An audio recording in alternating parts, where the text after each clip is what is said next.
இனிமையான நண்பர்களே, அன்புள்ளம் கொண்ட சொந்தங்களே, அனைவருக்கும் வணக்கம். தமிழகத்தின் மேற்கு மண்டலம் என்று அழைக்கப்படுகின்ற அந்த பகுதிக்கு கொங்கு மண்டலம் என்று ஒரு பெயரும் இருக்கிறது. இந்த கொங்கு மண்டலத்தில் பெரும்பான்மை சமூகமாக வெள்ளாள கவுண்டர் சமூகம் இருக்கிறது. அரசியலில், ஆட்சியில், அதிகாரத்தில் இந்த சமூகம் எந்த அளவிற்கு தன்னுடைய ஆதிக்கத்தை செலுத்திக் கொண்டிருக்கிறது. இந்த சமூகத்தின் பெயரை சொல்லி உருவாக்கப்பட்ட கட்சிகள் வளர்ந்திருக்கிறதா, வீழ்ந்திருக்கிறதா என்பதை பற்றி இந்த பதிவில் விரிவாக காண்போம்.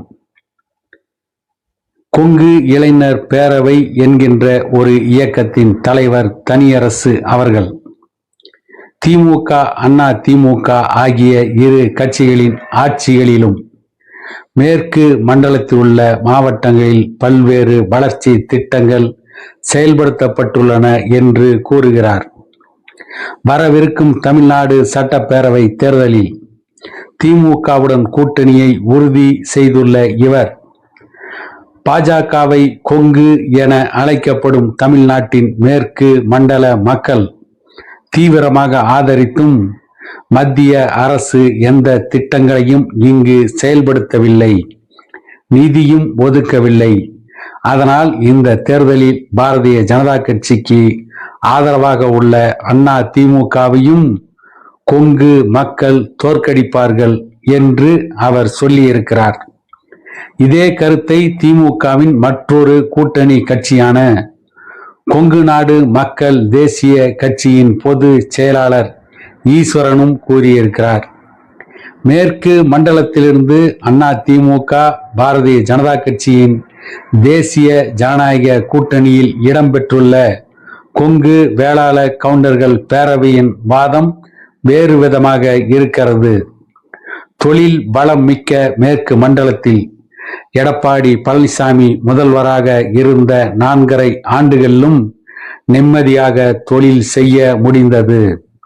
கடந்த 5 ஆண்டு கால திமுக ஆட்சியில் லஞ்சம், சொத்து வரி உயர்வு, மின்கட்டண உயர்வால் தொழில்கள் கடும் பாதிப்படைந்துள்ளன.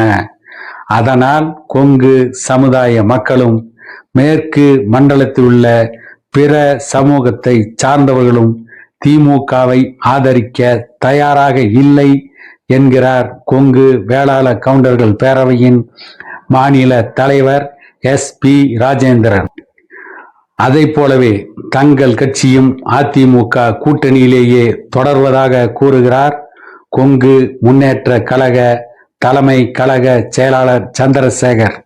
கொங்கு சமுதாய மக்களை பிரதிநிதித்துவப்படுத்தும் கட்சிகள் மற்றும் அமைப்புகள் எதிர் கூட்டணிகளை ஆதரிக்கும் நிலையில் அண்ணா திமுகவின் கோட்டையாக கருதப்படும் மேற்கு மண்டலத்தில் திமுக, அண்ணா திமுகவின் வெற்றி தோல்விகளில் மாற்றங்கள் ஏற்படுமா என்ற எதிர்பார்ப்பு எழுந்துள்ளது.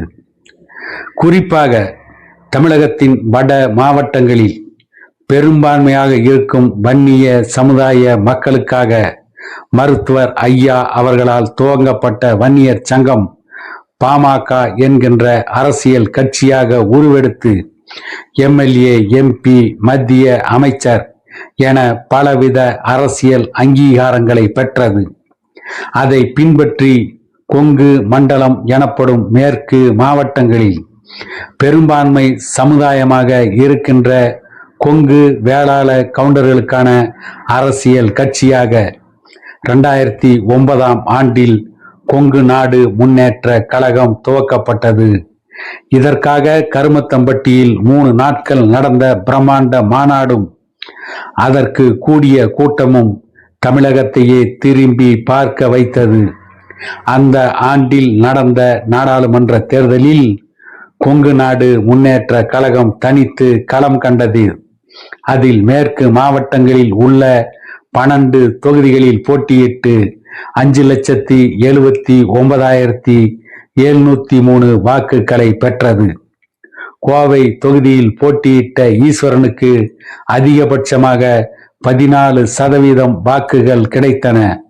கோவை, பொள்ளாச்சி, திருப்பூர், ஈரோடு, நீலகிரி, நாமக்கல் ஆகிய 6 தொகுதிகளில் மட்டும் 5,18,186 வாக்குகளை கொங்கு நாடு முன்னேற்ற கழகம் வாங்கியிருந்தது.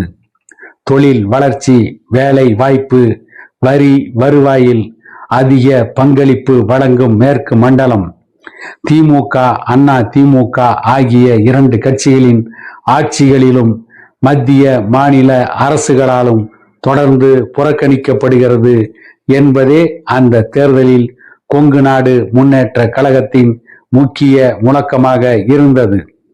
ஆனால் 2011 சட்டமன்ற தேர்தலில் திமுக கூட்டணியில் கொங்கு நாடு முன்னேற்ற கழகம் சேர்ந்தது. அப்போது அந்த கட்சிக்கு 7 தொகுதிகள் ஒதுக்கப்பட்டன. அனைத்து தொகுதிகளிலும் அந்த கட்சி தோல்வியை தழுவியது. அப்பொழுது அண்ணா திமுக வென்று ஆட்சிக்கு வந்தது. அதன் பிறகு கொங்கு நாடு முன்னேற்ற கழகம் 2ஆக பிரிந்தது. பொது செயலாளராக இருந்த ஈஸ்வரன் கொங்கு நாடு மக்கள் தேசிய கட்சியை துவக்கினார்.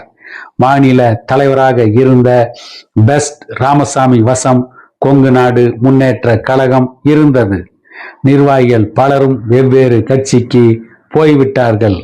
இந்த அமைப்பு மற்றும் கட்சிகளுடன் இணையாமல் தனியாக கொங்கு இளைஞர் பேரவை என்ற அமைப்பை நடத்தி வந்த தனியரசு 2011 தேர்தலில் அதிமுக கூட்டணியில் இரட்டை இலை சின்னத்தில் பரமத்தி வேலூரில் போட்டியிட்டு சட்டப்பேரவை உறுப்பினரானார். 2016 தேர்தலிலும் அதே கூட்டணியில் தொடர்ந்த அவர் காங்கேயத்தில் வெற்றி பெற்றார். கடந்த 2021 சட்டப்பேரவை தேர்தலில் கொங்கு மாநில தேசிய கட்சி திமுக கூட்டணியில் இடம்பெற்றது. அக்கட்சியின் பொது செயலாளர் உதயசூரியன் சின்னத்தில் திருச்செங்கோடு தொகுதியில் போட்டியிட்டு வெற்றி பெற்று தற்போது சட்டமன்ற உறுப்பினராக இருக்கிறார். கடந்த 2019 மற்றும் 2024 நாடாளுமன்ற தேர்தல்களிலும் அக்கட்சிக்கு நாமக்கல் தொகுதி ஒதுக்கப்பட்டு 2 முறையும் வெற்றி பெற்றார். ஈஸ்வரன், தனியரசு இருவருமே வரும் தேர்தலில் திமுக கூட்டணியில் இடம்பெற்றுள்ளதை உறுதி செய்திருக்கிறார்கள். கொங்கு நாடு முன்னேற்ற கழகம் அதிமுகவை ஆதரிப்பதாக முடிவு செய்து இருக்கிறது. சமுதாய அமைப்பான கொங்கு வேளாள கவுண்டர்கள் பேரவையும் அதிமுக ஆதரவு நிலைப்பாட்டில் இருக்கிறது.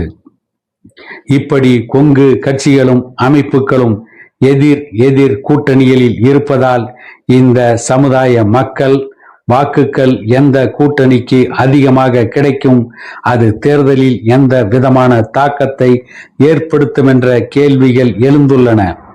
கொங்கு வேளாள கவுண்டர்கள் பேரவையின் மாநில பொதுக்குழு கூடி எந்த கூட்டணிக்கு ஆதரவு என்ற முடிவை இனிமேல் தான் எடுக்கும் என்று கூறும் அமைப்பின் மாநில தலைவர் வழக்கறிஞர் SP ராஜேந்திரன், பொதுவாக கொங்கு சமுதாய மக்களிடம் அதிமுக ஆதரவு மனநிலைதான் உள்ளது.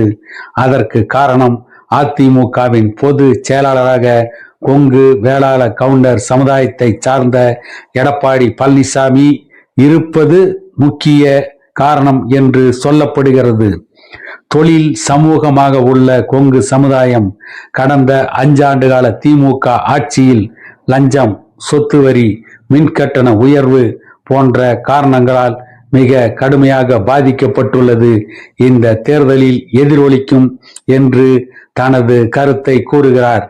எடப்பாடி பழனிசாமியின் 4.5 ஆண்டுகால ஆட்சியின் அருமை அப்போது தெரிந்ததை விட இந்த 5 ஆண்டுகளில்தான் நன்றாக தெரிந்தது. அத்திக்கடவு, அவிநாசி திட்டம், விமான நிலைய விரிவாக்கத்திற்கான நிலமெடுப்பு உட்பட கொங்கு மண்டலத்துக்கு பல நல்ல திட்டங்கள் கொண்டு வரப்பட்டது எடப்பாடி பழனிசாமி தலைமையிலான ஆட்சியில்தான் என்கிறார் SP ராஜேந்திரன். இந்த கூற்றை முற்றிலும் மறுத்து விமான நிலைய விரிவாக்கத்திற்கு நிலமெடுக்கும் பணி பெருமளவு நடந்தது திமுக ஆட்சியில்தான் என்று கூறும் கொங்கு மாநில தேசிய கட்சியின் பொது செயலாளர் ஈஸ்வரன், நிலம் எடுத்து கொடுத்து 2.5 ஆண்டுகளாகியும் அதை விரிவாக்கம் செய்யாமல் தொழில் வளர்ச்சியை முடக்கியது பாரதிய ஜனதா கட்சி தலைமையிலான மத்திய அரசும் அதற்கு ஆதரவாக உள்ள அதிமுகவும் தான் காரணம் என்று குற்றம் சாட்டுகிறார். அது பற்றி பேசிய ஈஸ்வரன், தமிழ்நாட்டுக்கு பாரதிய ஜனதா கட்சி எந்த ஒரு நல்ல காரியத்தையும் செய்யவில்லை. கோவைக்கு மெட்ரோ ரயில் கொடுப்பதில் என்ன பிரச்சனை? கோவைக்கு எய்ம்ஸ் கேட்டோம், தரவில்லை. விமான நிலையத்தை விரிவுபடுத்த நிதி ஒதுக்கவில்லை. அத்திக்கடவு அவிநாசி திட்டத்திற்கு ஒரு பைசா தரவில்லை. அத்தகைய பாரதிய ஜனதா கட்சியுடன் கூட்டணி சேரவே மாட்டேன் என்று 2024 சொன்ன எடப்பாடி பழனிசாமி இப்போது மீண்டும் பாரதிய ஜனதா கட்சியுடன் கூட்டணி சேர்ந்திருக்கிறார். வளர்ச்சியை விரும்பும் கொங்கு சமுதாய மக்களும் கொங்கு மண்டல மக்களும் இதை ஏற்றுக்கொள்ள மாட்டார்கள் என்று கூறுகிறார் ஈஸ்வரன். ஆனால் எடப்பாடி பழனிசாமி முதல்வராக இருந்த காலகட்டத்தில்தான் கோவை உள்ளிட்ட மேற்கு மாவட்டங்களில் ஏராளமான பாலங்கள், சாலை விரிவாக்கம் என கட்டமைப்பு வசதிகள் மேம்படுத்தப்பட்டன என்கிறார் SP ராஜேந்திரன். அதிமுக ஆட்சியில் சொத்து வரி உயர்வுக்கு திட்டமிட்ட போதே சொத்துக்கு வரியா, சொத்தை விற்க வரியா என்று கேட்ட ஸ்டாலின், திமுக ஆட்சியில் 250% சொத்து வரியை உயர்த்தியதில் இங்குள்ள தொழில் துறையினர் கடுமையாக பாதிக்கப்பட்டுள்ளன என்கிறார் அவர்.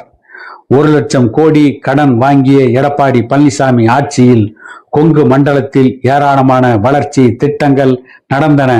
5 ஆண்டுகளில் 6.5 லட்சம் கோடி கடன் வாங்கிய திமுக ஆட்சியில் இங்கே சொல்லிக் கொள்ளும்படி எந்த திட்டமும் நடக்கவில்லை. அதனால் கொங்கு சமுதாய மக்கள் மட்டுமின்றி தொழில் செய்வோர், தொழிலாளர்கள் என எல்லா தரப்பினரும் திமுக ஆட்சியின் மீது கடும் அதிருப்தியில் இருக்கிறார்கள். திமுகவை அவர்கள் ஆதரிக்க வாய்ப்பில்லை என்கிறார் ராஜேந்திரன். இந்த இருவரின் கருத்துக்கு மாற்றாக மற்றொரு கருத்தை வெளிப்படுத்தும் கொங்கு இளைஞர் பேரவை தலைவர் தனியரசு, திமுக ஆட்சி, ஜெயலலிதா தலைமையிலான அதிமுக ஆட்சி இரண்டிலுமே கொங்கு மண்டலத்துக்கு பல நல்ல திட்டங்கள் கொண்டு வரப்பட்டன என்கிறார்.